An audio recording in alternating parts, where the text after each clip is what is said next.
আগামী সপ্তাহে পাল্টা আক্রমণ করবে ইউক্রেনীয় বাহিনী। ওয়াগনার প্রধান, আক্রমণ প্রতিহত করতে রুশ যোদ্ধাদের কাছে পর্যাপ্ত গোলা বারুদ নেই। অধিকৃত বাকমুট শহরের রুশ বাহিনীর বিরুদ্ধে আগামী সপ্তাহেই পাল্টা আক্রমণ শুরু করবে ইউক্রেনীয় বাহিনী। তবে তাদের সেই আক্রমণ প্রতিহত করতে যোদ্ধাদের কাছে পর্যাপ্ত গোলা বারুদ নেই, এমনটাই জানিয়েছেন ইউক্রেনের রাশিয়ার ভাড়াটে বাহিনীর ওয়াগনার গ্রুপের প্রধান ইয়েভজেনি প্রিগোজিন। এদিকে রুশ বাহিনীর বিরুদ্ধে বড় ধরনের সম্ভাব্য পাল্টা আক্রমণের জন্য ইউক্রেনীয় যোদ্ধারা বেশ সুবিধাজনক অবস্থানে আছে বলে মন্তব্য করেছেন যুক্তরাষ্ট্রের জ্যেষ্ঠ সামরিক কমান্ডার জেনারেল ক্রিস্টোফার ক্যাভোলি।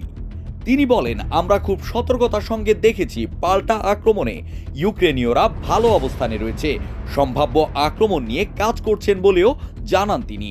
গত 14 মাস ধরে ইউক্রেনের রাশিয়ার সামরিক অভিযান অব্যাহত রয়েছে।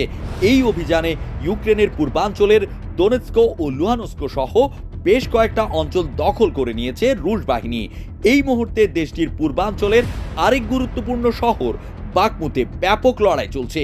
ইতোমধ্যে শহরটির 80% নিয়ন্ত্রণে নিয়েছে রুশ বাহিনীর নেতৃত্বাধীন ভাড়াটে ওয়াগনার গোষ্ঠী।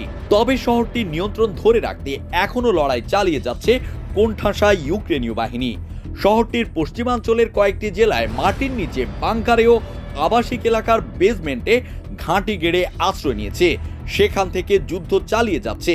বেশ কিছুদিন ধরে রাশিয়ার বিরুদ্ধে ইউক্রেনের পাল্টা আক্রমণ নিয়ে জোরে সোরে আলোচনা হচ্ছে। শিগগিরই ইউক্রেন পাল্টা আক্রমণ চালাবে বলে আসছেন কিয়েভের কর্মকর্তারা। তবে কবে এই পাল্টা আক্রমণ শুরু হবে তা সম্পর্কে নিশ্চিত করে ইউক্রেনীয় বা পশ্চিমারা কিছু বলছে না।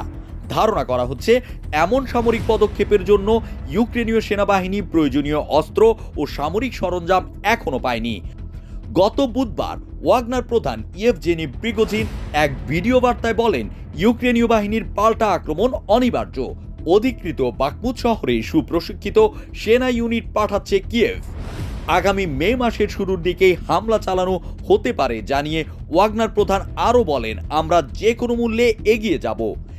ইউক্রেনীয় বাহিনীকে পিষে মারা হবে, তাদের পাল্টা আক্রমণ ভেস্তে দেয়া হবে।